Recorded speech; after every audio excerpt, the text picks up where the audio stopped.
میں یعتم المساکین، بھوکے کو کھانا کھلانا، جو بھوکا ہو اس کو کھانا کھلانا۔ اب ہم اور آپ کھانا کھلائیں گے کب؟ بھوکا دروازے میں آئے تو وہ ہم سے کہتے کہ ہمیں کھانا دے دو، تو ہم صاف کہہ دیتے ہیں کہ یار کوئی اور دے دو، ہمارے گھر میں تو ہے ہی نہیں کچھ نہیں کا مطلب کہ شام کو آنا بھی تو کھانا ختم ہو گیا، یا یار روز ہم کہاں سے کھانا کھلائیں؟ ہم کھانا کھلائیں گے شادی میں، کس قدر؟ ایک سبزی نہیں، 5 مٹھائی، 7 سبزی، 3-4 طرح کی روٹیاں۔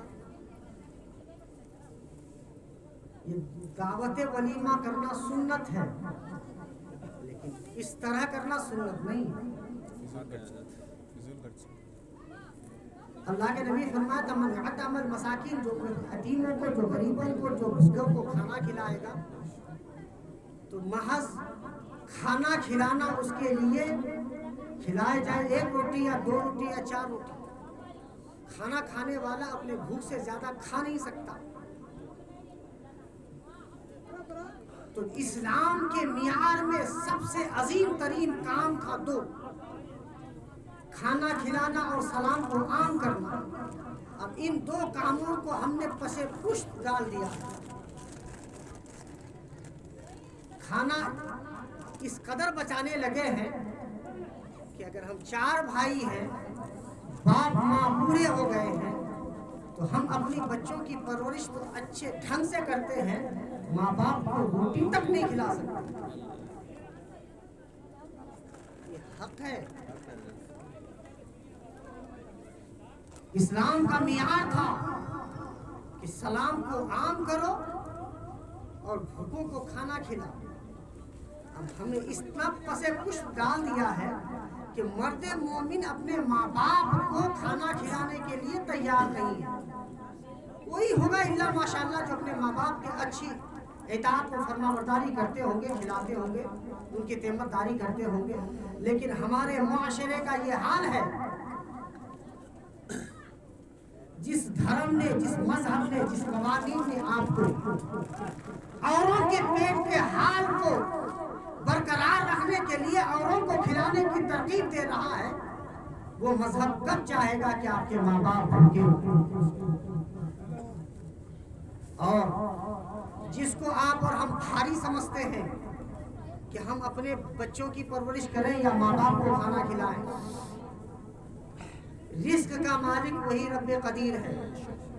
قرآن کریم میں رب تبارک و تعالیٰ نے ہمارے ماں باپ کے لیے ارشاد فرمایا تھا لا تقتلوا اولادکم من خشیۃ املاق نحن نرزقکم وایاکم، اے لوگوں اپنے اولادوں کو قتل مت کرو غریبی اور مفلسی کی ڈر سے، کہ کوئی انسان یہ نہ سمجھے کہ تمہارے بچے 4 ہیں 5 ہو جائیں گے تو میں کہاں سے کھلاؤں گا، 2 ہیں 3 ہو جائیں گے تو کہاں سے کھلاؤں گا۔ تم اس کی ٹینشن مت لو، جس نے تمہیں پیدا کیا ہے اس نے اسی کو پیدا کیا ہے، جو تجھے رزق دے رہا ہے اسے بھی رزق دے گا۔ تو ہمارے ماں باپ کے لیے تو رب کا یہ حکم تھا، اب ہمارے لیے کیا حکم ہے؟ اور یہ بنی اسرائیل 15واں پارہ، اللہ تبارک و تعالیٰ ارشاد فرماتا ہے جب تمہارے ماں باپ بڑھاپا کو پہنچ جائے، بوڑھے ہو جائے تو اُفَّیْتُهُمَا قَوْلًا کریما، تمہارے ماں باپ تجھے کچھ بھی کہے اف تک مت کہو۔ کیا مت کہو؟ اف تک مت کہو۔ یہ لفظ عربی میں اف کا ہے۔ اف کا مطلب کیا؟ اگر کوئی چوٹی کاٹے تو ہمارا اس نکلتا ہے، درد بھری آہ نکلتی ہے، آہ۔ قرآن نے آہ کا لفظ نہیں کہا، اف کا کہا۔ اف کا مطلب اگر اس کو اردوی لفظ میں، ہندی لفظ میں اف کہے، اتنا بھی کہنا حرام ہے، اللہ نے منع فرمایا۔ اور ہم ماں باپ کے شان میں تم نے زندگی میں کیا کیا ہے، تم نے ہمیں خراب کیا ہے، تم نے ہمیں کیا دیا ہے، تمہاری وجہ سے ہم اس پوزیشن میں ہیں، اس نوعیت میں ہیں، تمہارے لیے ہم اس بھوک منگی میں آ گئے ہیں۔ लोगों को देखो कहाँ से कहाँ पहुंच गए हैं। तुमने क्या किया है, हमें बड़े मझधार में लाकर खड़ा कर दिया है। मुसलमानों, हमारा दीन, हमारा मजहब, हमारा नबी के फरमान व कौल करार हमें इस बात की इजाजत नहीं देता। रब फरमाता है उफ़्फ़तहुमा कौलन करीमा, तुम अपने माँ बाप को रब से उफ़्फ़त मत कहो, इसलिए कि तुम जिसकी वजह से दुनिया में भेजे गए हो वो तुम्हारे माँ बाप है। हम लोग अल्लाह के नबी फरमाते हैं कि तुम्हारी माँ के कदम के नीचे जन्नत है। मतलब क्या कि तुम्हारी माँ पहले मर जाए तो उसके कदम के नीचे जाकर तुम कब्र खोद कर आ जाओ, उस जगह पर तुम कब्र बना लो। जिस तरह से हमने आज मीनार बना कर रखा है कि मेरी माँ का कब्र वहाँ है तो उसके पाए ताले मेरी कब्र बना देना ताकि मैं मेरी माँ के कदम तले रहूं, जन्नत में रहूं। इसका मियार जन्नत नहीं है। जन्नत का मियार ये है कि तुम्हारी माँ अगर तुझे कहे बेटा ये धूप है यहाँ खड़े रहो तो वहाँ खड़े रह जाओ। अगर गर्मी के मौसम में तुम्हारी माँ तुमसे कहे बेटा तुम पानी मत पियो, गर्मी की शिद्दत को बर्दाश्त करो, तो तुम्हारा दिल में उफ न आए तो ये हो जाए। लेकिन माँ कभी ऐसा करती नहीं। माँ तो अपने बेटे को कलेजे से लगाती है। बेटा माँ के नूरे नजर होता है, बेटा माँ के कलेजे का ठंडक होता है, माँ का चेहरा खिल उठता है बेटे को देखकर। लेकिन बाप उन तमाम तबस्सुमात को बाकी रखने के लिए जो मेहनत और मुशक्कत करता है, मेरा बेटा अच्छा पढ़ लिख ले, मेरी बेटे की अच्छी परवरिश हो जाए, मेरे बेटे को बुखार ना आए, मेरे बेटे किसी के यहाँ नौकरी न करे, मेरे बेटे को दुनिया कोई जालिम और मजलूम ना कहे, मेरे बेटे पर कोई परेशानी ना आए। वो बाप धूप में तपता रहता है, को समेत अपने बदन को जलाकर कोयला बनाता है, राख करता है ताकि मेरे बेटे, मेरे घर वाले, मेरे अहलो अयाल आराम से अपनी जिंदगी को बसर करे, उन्हें कोई तकलीफ ना हो। वो बाप अपने लिए अपनी जवानी कुर्बान कर दी बेटे की परवरिश के लिए। वो बाप जब बुढ़ापा में पहुंच गया है तो ऐ बेटे तुम्हारे ऊपर जरूरी है कि उस बाप की उंगली पकड़ो, क्योंकि तुमको उसी बाप ने चलना सिखाया है। उसी बाप ने जब तुम चलना नहीं जानते थे, उस बाप ने तुझे कंधे पर बिठाकर दूर दूर की सफर को तय करवाया है।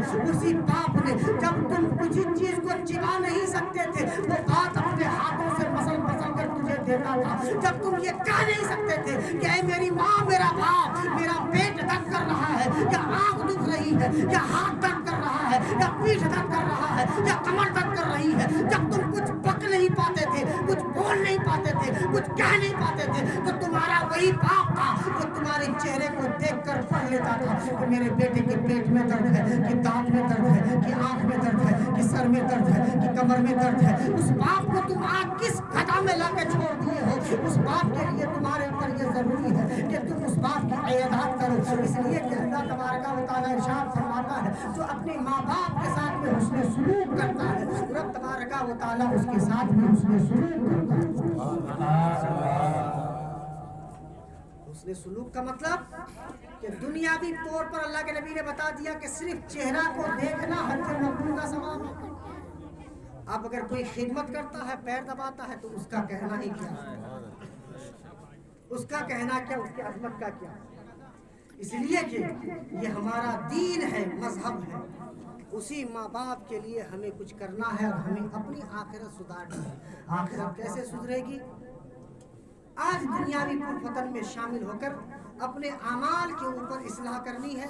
हमें बदकारियों से, माले यतीम को लूटने से, ब्याज से दूर रहना है, चुगलखोरी से दूर रहना है, गीबत से दूर रहना है, शराब से दूर रहना है, अय्याशी से दूर रहना है, जुआबाजी से दूर रहना है। इसलिए कि हमारी ये है सबसे बदतरीन अमल है। कोई इंसान मोमिन भी हो, मुसलमान भी हो और गुनाह कबीरा का मुर्तकिब भी हो, ये मुमकिन नहीं है, ऐसा हो नहीं सकता। लेकिन ऐसा करता है तो हम उसको इस्लाम से खारिज तो नहीं करते, गुनहगार कहते हैं। और गुनहगार के लिए हम दुआ कर सकते हैं कि अल्लाह तबारक व तआला हमें और उन्हें राह मुस्तकीम पर चलने की तौफीक फरमाए, शैतान के मकरू फरेब से बचाए, मरहूम को नवाब अली के दर्जात को बुलंद फरमाए, उनके तमाम खताओं और लर्जिशों को माफ़ फरमाए। हम सब का इकट्ठा होकर अल्लाह उसके रसूल के जिक्र करने को कबूल फरमाए।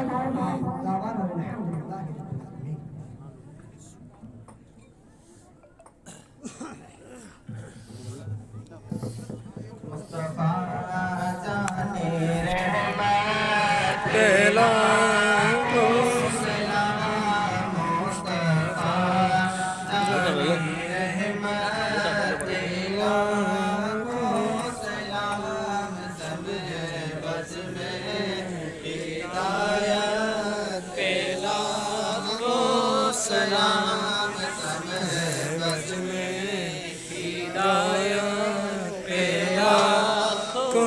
سلام سیرے یارے رحمت تاجدارے حرم سیرے یارے رحمت تاجدارے حرم نوبہارے صفات لاکھوں سلام نوبہارے صفات لاکھوں سلام مصطفیٰ جانے رحمت لاکھوں سلام دور و نزدیک کے سننے والے وقان دور و نزدیک کے سننے والے وقان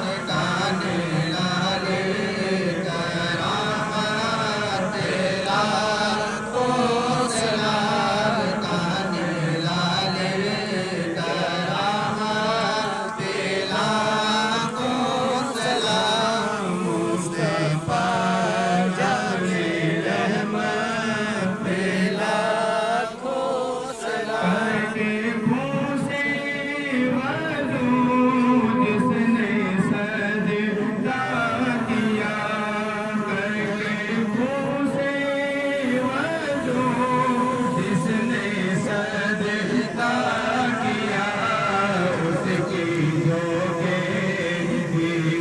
عبادت لاکھوں سلام اس کی جو کہ عبادت لاکھوں سلام دیگوں کے سائے میں مور پڑا جس نے دیگوں کے سائے میں مور پڑا اس کی شان